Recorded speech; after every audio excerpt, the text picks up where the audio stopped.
I know that you mentioned that well, you said that pay wasn't the biggest part of this. You would come to the pay at the end, but it is a part of it, isn't it? Yes, yes. And I mean, look, you would have heard the argument, but I want to put it to you because there is the argument from government, there is the argument, certainly when it's come to other areas of public sector pay, that you simply cannot put up wages by the rate of inflation because the rate of inflation is so high and you end up in an inflationary spiral, which makes it worse for everyone and we all live with the pain for longer. You just simply can't have 9.4% pay But why rises don't you across the mention board. profits and dividends in that? I mean, the only analysis we ever get from the media is that it's workers, often who are the lowest paid people in this country, are responsible for inflation. That's patently untrue in this period because the inflation was there before the pay round and it's been building all through the austerity and the public sector pay freeze. And there's a private sector pay freeze as well.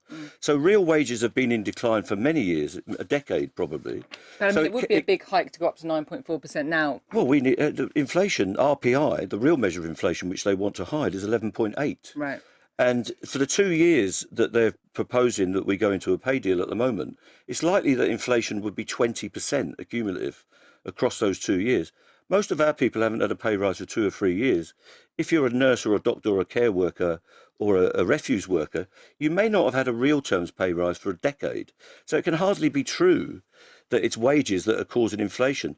It's profit taking that's causing inflation because the big corporations are not skimming their profits down and saying, I'll do a redistribution. We actually need to support wages in this economy. And that's what we're faced with. It can't be true that low paid workers are causing inflation. The problem with low paid workers is they haven't got enough money and it needs to be resolved through the pay packet.